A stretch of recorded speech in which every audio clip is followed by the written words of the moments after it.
ሰላም ጤና ይስጥልኝ የዋላብ ዩቲዩብ ቻናል ቤተሰቦች ሁሉ መልካም አለን፣ እግዚአብሔር ይመስገን። በያላችሁበት የሁላችሁም ሰላም ይብዛልኝ እያልኩ ዛሬ እስኪ እንጀራ ልጣለኝ የብረት ምጣድ እንጀራ እንዴት ነው የምትጋግሩት ምናምን የሚባል አንዳንድ ቦታ አያለሁኝ እና የኔን ላሳያችሁ ብዬ ነው። እኔም በጣም ነበር የሚያስቸግረኝ፣ ግን ይህንን አይዲያ መጠቀም ከጀመርኩ በኋላ ለእኔ ጥሩና ቆንጆ እንጀራ በጣም ደስ የሚል እንጀራ እየወጣልኝ ነው። ያ ያመስኩት እንትን ነው፣ ፍርኖ ዱቄት ነው። ፍርኖ ዱቄቱን ቡኒ እስከሚመስል በደንብ ነው ያመስኩትኝ ማለት ነው። ከለሩ ይሄ ካሜራ ስለሆነ ነው እንጂ ከለሩ በቃ ሙሉ ለሙሉ የተቀየረው ስለሚያፈጥን ነው እንጂ በጣም ብዙ ሰዓት የፈጀብኝ። ጋዙን ቀንሼው በደንብ ነው እጄ ሳይለይ ከዱቄቱ ላይ ያመስኩት ማለት ነው። ከዛ ይህንን በሊጥ እንትኑን ገለበጥኩኝና ነፋሁት። ያ በሳህን ያደረኩት የጓጉለው ነው። እኔ ጓጉለውንም ጓጉለ ብዬ አልጥልም፣ እንደዚህ በውሃ ዘፈዝፈዋለሁ። ምክንያቱም ዱቄት ነው ራሱ በውሃ ሲዘፈዘፍ እንትን ይላል። ይሄ ደግሞ ከዳቦ ቤት ያመጣሁት እንደ እርሾም የምጠቀምበት ሊጥ ነው። ዳቦ ቤት ይሄ ኤሽ የሚሸጡ ሰዎች አካባቢያችሁ ካሉ ዳቦ ሳይሆን ሊጡን እፈልጋለሁ ብላችሁ ሊጡን መግዛት ትችላላችሁ። ባለሁበት ሀገር ሊጡ ይሸጣል ማለት ነው። ከዛ ከዱቄቱ ጋር በደንብ አሸሁት። ብዙ ሰዓት ነው የፈጀው። ማለት ብዙ ሰዓት ስላችሁ 2 ሰዓት 3 ሰዓት ሳይሆን ወደ 30 ደቂቃ 40 ደቂቃ ነው የፈጀብኝ። በጣም ማሸት ይፈልጋል፣ ምክንያቱም ዱቄት ነው እንደዚህ ይጓጉላል እና በደንብ በቃ እጄ እስከሚዝል ድረስ መቅጠን አለበት። እንደዚህ እያሸሁኝ ነው ማለት ነው። ጓጓላም መኖር የለበትም። ውሃ ጠብ እያደረኩኝ ነው ያሸሁት። በደንብ ነው በቃ፣ ምክንያቱም ይሄ እንደ እርሾም ሊጡን እንደማቦጊያም ምናምን የምንጠቀምበት። ከዚህ በኋላ ምንም የሚገባ ነገር የለም። አንዳንድ ቦታ ውሃ ቦታችሁ ነው ይላል። እኔ ግን እዚህ ያለሁበት ቦታ ውሃው ራሱ ለጥ ያለ ነው በተፈጥሮ እና ምንም የማሞቀውም የማፈላውም ምንም ነገር የለም። እንደዚህ የተጠቀምኩትኝ ማለት ነው። ይሄ ቅድም የዘፈዘፍኩትኝ ዱቄት ነው። ውሃውን ጨመርኩበት። ኦልሬዲ ሊጥ ሆኗል እሱ ራሱ በውሃው ጋር ስለተደባለቀ።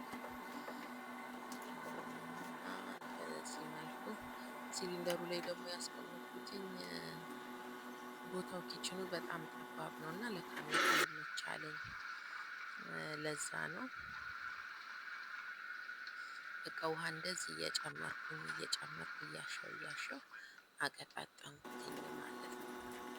ከዛ በኋላ በቃ ኩፍ ሲል መጋገር ነው እና በደንብ ነው ያሸሁት እና በዚህ መልኩ ሞክሩትኝ። እኔም እና እዚህ ጋር ደግሞ በፊት ጤፍ አደርጋለሁ። በጤፍ ደግሞ ሲሆን ምንድነው የምታደርጉት? እኔ አሁን ይሄ መጨረሻ ላይ ሲያልፍ ልቅላቄውን አልደፋውም። በሲሊን አድርጌ ፍሪጅ ነው የማደርገው። በየ3 ቀኑ ምናምን ውሃ ቀይራለሁ እና በጤፍ መጋገር ስፈልግ እርሾውን አውጥቼ ውሃውን አጥልሌ ጤፉን ማታ ላይ አቦካዋለሁ በደንብ።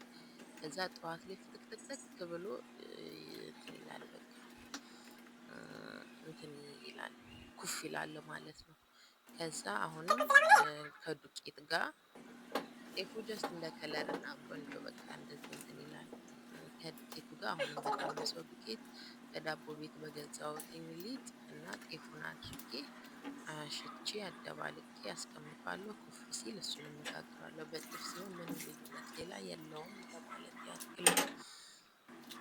እንደምታዩት እጄ የእውነት ዝሏል። በቃ እያሳረፍኩ ምናምን ነው። መቼም ይሄ ካሜራው ፍጥነት ስላለው እንትን እንጂ በጣም ያስታውቃል። ከታች ደግሞ አጠፋው ይመስለኛል ዱቄቱን ከስር ማድረጌ በቃ ልጥፍ ነው ያለው እቃው ላይ።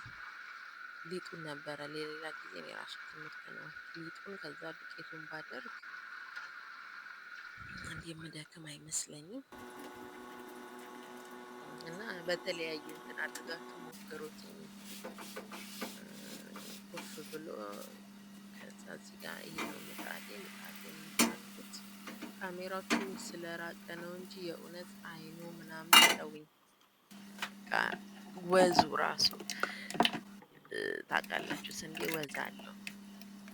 ትንሽ የመያዝ ባህሪ ያለው ስንዴ ሲሆን እንጂ ወዝ እና ስብርብር እንዳይል ይደረጋል። ብዙ ጊዜ እንደውም ስንዴ ገንፎ ውስጥ ይገባል ካስታወሳችሁ። የገንፎ ሲዘጋጅ ለምን እንዲህ ሳብ እንዲያደርገው ይባላል። እሱ ይሄ ስብርብርብር እንዳይል ሳብ እንዲያደርገው ይጠቅማል። እና በጣም ብታዩ ወዙ ወዝ አይደለም። በቃ አይኑ ምናምን በጣም ነው የሚያምረው። የኔ ነገር ይውላችሁ እንግዲህ የሆነ ትንሽ ቆሻሻ ሲሆን ምናምን እንትን ይለኛልና ወደ ማጽዳት ነው ዘልዬ የምገባው። እና በዚህ መልኩ እንጀራዬን ጋግሬ ጨረስኩ። የጋገርኩትን አሳያችኋለሁ። ኤዲት በማደርግበት ሰዓት ሳላቅ አንደኛውን የእንጀራ የምጋግርበትን ፓርት ዲሊት ስላደረኩት ነው ያነሰብኝ እንጂ ያ ሁሉ እንጀራ አንድ እንጀራ አይደለም የወጣው። መሽቶብኛል፣ በጣም ደክሞኛል ምናምን በቃ እና አሁን ደግሞ እኛ ያለንበት ቦታ ትንሽ ሙቀት እየመጣ ነው። ለማንኛውም ላይ ስላያችሁኝ ስለተከታተላችሁኝ ከልብ አመሰግናለሁ። እንጀራውን ላሳያችሁ የጋገርኩትን ይሄንን ይመስላል። ላይክ ሰብስክራይብ